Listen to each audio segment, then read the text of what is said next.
नमस्कार प्यारे बच्चों, कैसे हो आप सभी। उम्मीद रखती हूँ आप सभी बहुत अच्छे होंगे। मैं शिवानी भाटी एक बार पुनः आपके सामने प्रस्तुत हुई हूँ हिंदी व्याकरण का सरलतम रूप लेके। तो आज हम एक नए अध्याय की शुरुआत करेंगे जिसका नाम है क्रिया। क्रिया हमारे जीवन में बहुत महत्वपूर्ण स्थान रखती है। उसी प्रकार से हिंदी व्याकरण में भी क्रिया का बहुत महत्वपूर्ण स्थान है, वो बहुत ज़रूरी है। अब क्यों ज़रूरी है? क्योंकि आगे हम काल पढ़ेंगे, वाच्य पढ़ेंगे, कारक पढ़ेंगे, इन सभी में क्रियाएं आएगी और क्रिया टॉपिक पूर्ण रूप से पढ़ने के बाद आपको आगे काल, कारक और वाच्य करने में आसानी होगी। इसीलिए हमारी क्रिया का बहुत महत्वपूर्ण स्थान है। तो आप सभी लगाएंगे क्रिया। आज का हमारा अध्याय है क्रिया। क्या है? क्रिया।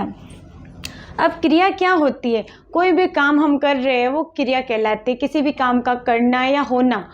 तो आपके जो हिंदी व्याकरण में वाच्य, काल, कारक, ये जो टॉपिक होंगे इन सभी में क्रिया आएगी। इन सभी में क्रिया आएगी। अब देखिए प्यारे बच्चों, क्रिया कहते किसे हैं? परिभाषा देखिए।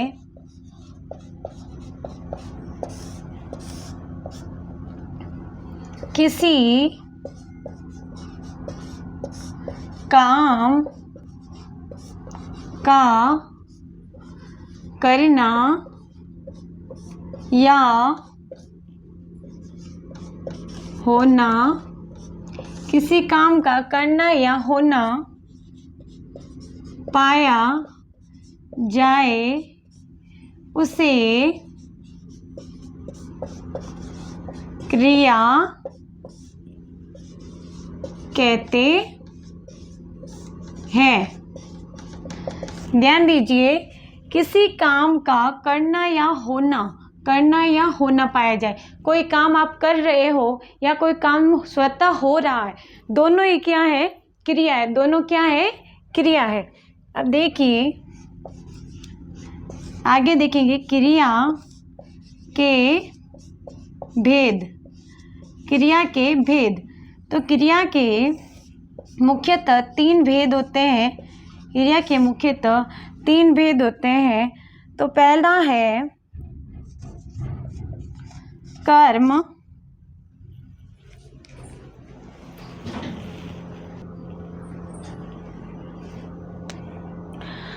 तो पहला भेद है कर्म या फल के आधार पर। दूसरा है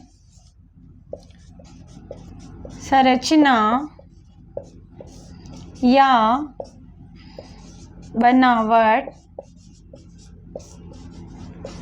के आधार पर। और तीसरा है प्रयोग के आधार पर। तीसरा भेद है प्रयोग के आधार पर। तो हमने पढ़ा क्रिया। क्रिया किसे कहते हैं? किसी काम का करना या होना पाया जाए। कोई काम स्वतः हो रहा है या कोई काम आप कर रहे हो, वो सभी हमारा क्रिया का हिस्सा है, वो सभी हमारे क्रिया के द्वारा होता है।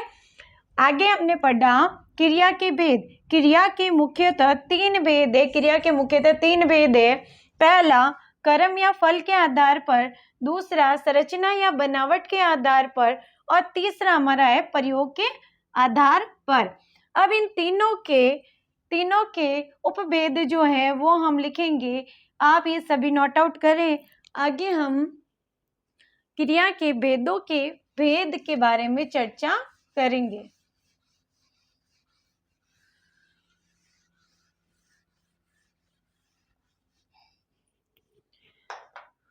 तो प्यारे बच्चों आगे देखिए, जो हमारा क्रिया का पहला भेद है कर्म या फल के आधार पर, उसके भेदों के बारे में आपको अवश्य जानकारी रही होगी। तो क्रिया का जो पहला भेद है कर्म या फल के आधार पर, उसके उपभेद है दो। कौन कौन से हैं? अकर्मक और सकर्मक। कौन कौन से हैं? अकर्मक और सकर्मक। तो आप यहाँ लिखेंगे पहले भेद का पहला है अकर्मक और दूसरा है सकर्मक। उसके बाद में क्रिया का जो दूसरा भेद है संरचना या बनावट के आधार पर, उसके कितने भेद है? उसके 5 भेद है। तो लिखिए आप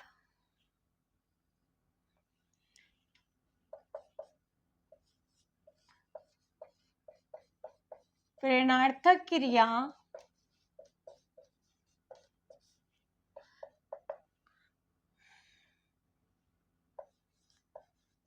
पूर्वकालिक क्रिया,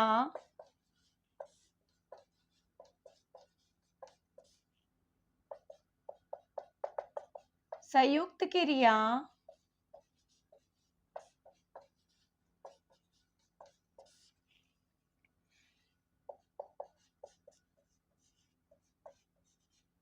नाम धातु क्रिया और 5वां है कृदंत क्रिया। तो क्रिया का पहला जो भेद है उसके 2 उपभेद, एक अकर्मक और सकर्मक। क्रिया का जो दूसरा भेद है हमारा संरचना या बनावट के आधार पर, उसके 5 भेद है प्रेरणात्मक क्रिया, पूर्वकालिक क्रिया, संयुक्त क्रिया, नाम धातु क्रिया और कृदंत क्रिया। जो हमारे क्रिया का तीसरा भेद है उसके 8 उपभेद है।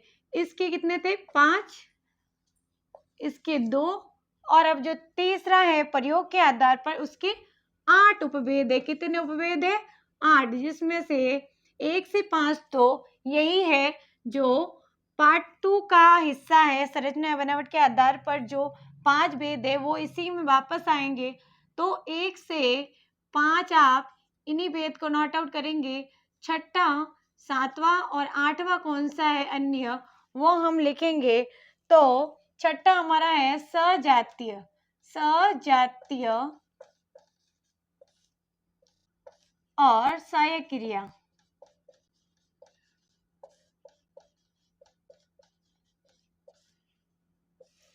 तो देखिए प्यारे बच्चों, 1 से 5 यानी जो हमने संरचना या बनावट के 5 उपभेद लिखे, वो 5 उपभेद वापस प्रयोग के आधार पर जो तीसरा भेद है उसमें आएंगे, और उसी के साथ 6, 7 और 8 3 अन्य आएंगे। इस प्रकार से जो प्रयोग के आधार पर तीसरा भेद है उसके 8 उपभेद हैं।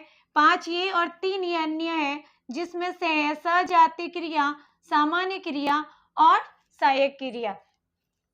तो यहाँ तक आप पूर्ण रूप से नोट कीजिए। उसके बाद हम पढ़ेंगे आज हमारी क्रिया का जो पहला भेद है कर्म या फल के आधार पर, उसके 2 उपभेद है अकर्मक और सकर्मक, उसके बारे में पढ़ेंगे। क्योंकि परीक्षाओं में ज्यादातर प्रश्न अकर्मक और सकर्मक से ही पूछे जाते हैं। इसी के साथ आपको ध्यान रखना है, अगर आपको सीधे पूछे कि क्रिया के कितने भेद होते हैं तो आपको 3 बताने हैं। अगर आपको पूछे कि कर्म या फल के आधार पर क्रिया के कितने भेद है तो 2 बताने हैं। तो इस बात का आप ध्यान रखें।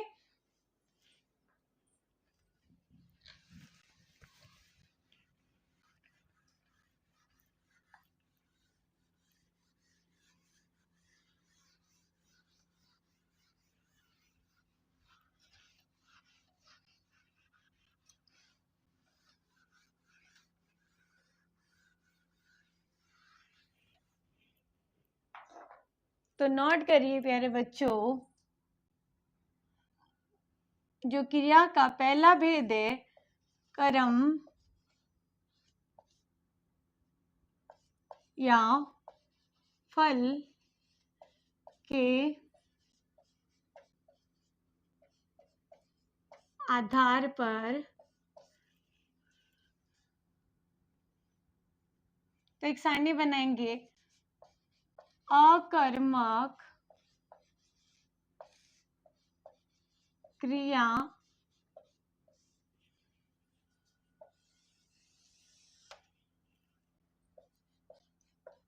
सकर्मक क्रिया।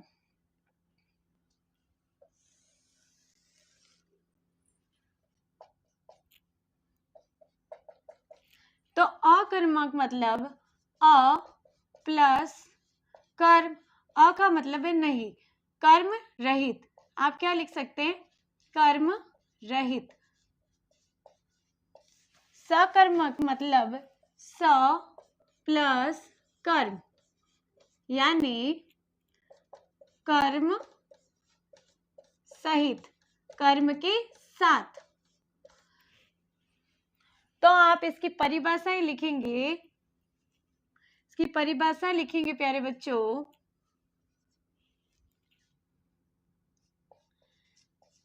जिसमें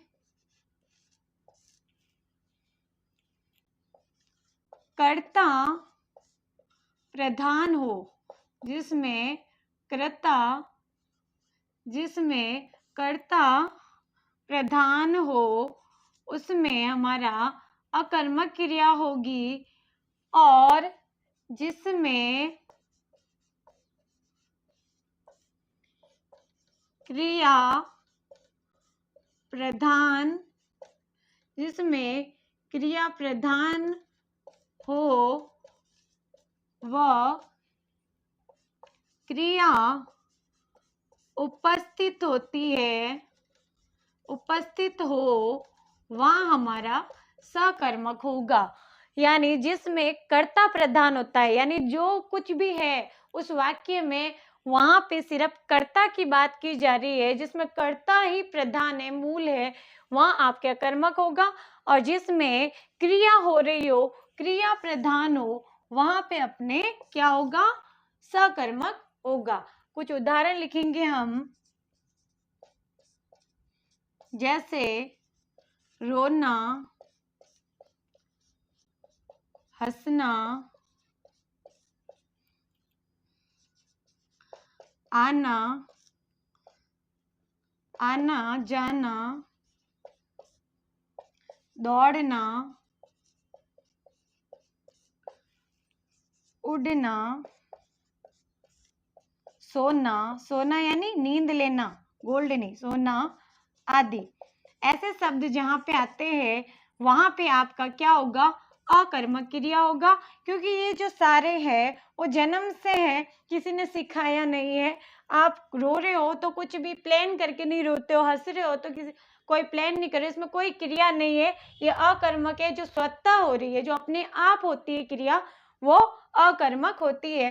सकर्मक में जैसे पढ़ना,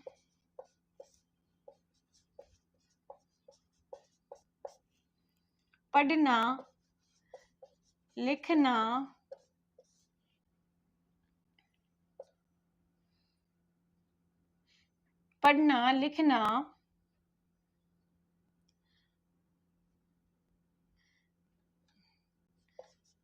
चुगना,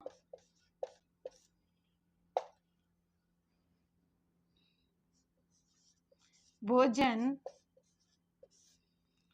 ये सभी हमारे सकर्मक में आएगा। यानी पढ़ना लिखना तभी कर पाओगे जब आपके पास में कोई मटेरियल होगा, कोई सामान होगा, स्वतः नहीं होगा। चुगना यानी भोजन करना, जो हमारे पक्षी लोग होते हैं वो भोजन करते हैं, चुगते हैं, चुगना। आप लिख सकते हो दाना चुगना, दाना चुगना। और जो भोजन होता है आपका, भोजन बनाना लिख दीजिए इसमें, भोजन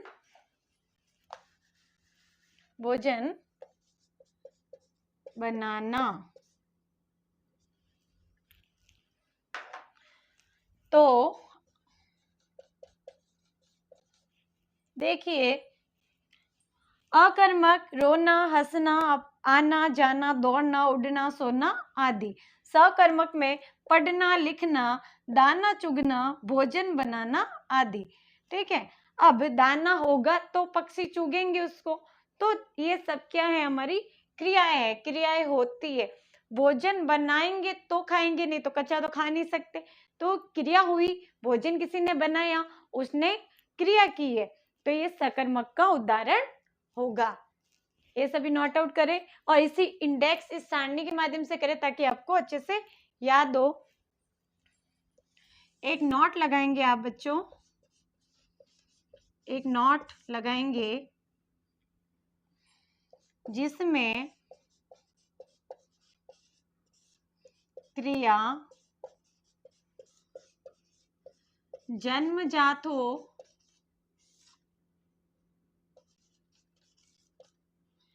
या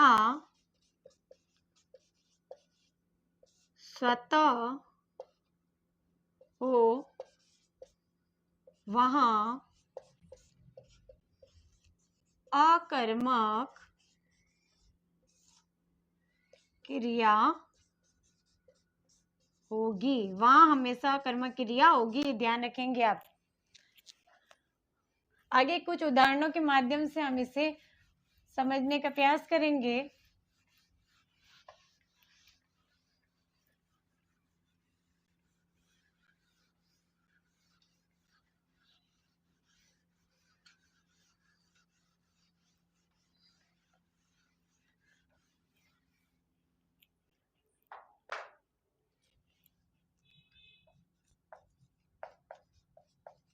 उदाहरण देखिए, जैसे राधा अपना गृह कार्य कर रही है। दूसरा, राम सो रहा है। तीसरा, पक्षी उड़ रहे हैं। चौथा, माताजी भोजन पका रही है। तो देखिए प्यारे बच्चों, अब हम इन उदाहरणों के माध्यम से समझने का प्रयास करेंगे कि किसमें अकर्मक क्रिया है, किसमें सकर्मक। ध्यान से देखो, राधा अपना गृह कार्य कर रही है, राधा कर्म कर रही है, गृह कार्य काम कर रही है, तो इसमें कौन सी क्रिया हुई हमारी? सकर्मक। कौन सी हुई? सकर्मक, राइट। राम सो रहा है, सोना अकर्मक है, क्या है? अकर्मक क्रिया होगी इसमें, क्योंकि सो रहा है, हमें नींद आ रही है तो बोल के नहीं आएगी, पढ़ते पढ़ते नींद आ जाती है किसी को, तो बस में जब हम जाते हैं तो नींद आने लग जाती है, तो वो स्वतः हो रही है, हमसे पूछ के नहीं हो रही है। तो राम सो रहा है, अकर्मक क्रिया है।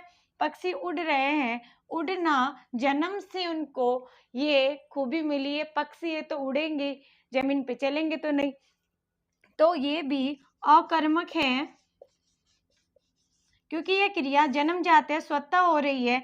माता जी भोजन बना रही है, माता जी कर्म कर रही है भोजन पकाने का, तो ये हो रहा है सकर्मक। क्या हो रहा है? सकर्मक, सकर्मक क्रिया। इस प्रकार से आज हमने क्रिया के बारे में जानकारी प्राप्त की। उम्मीद रखती हूँ कि आप सभी को मेरी पढ़ाई हुई जो कक्षा है बहुत अच्छे से समझ आ रही होगी।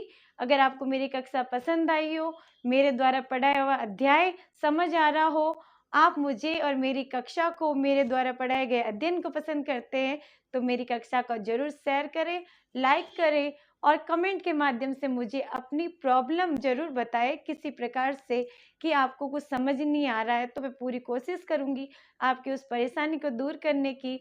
तो आज के लिए बस इतना ही। आगे जो हमारे क्रिया का जो दूसरा भेद है वो हम अगली कक्षा में पढ़ेंगे। तब तक के लिए thank you, God bless you all.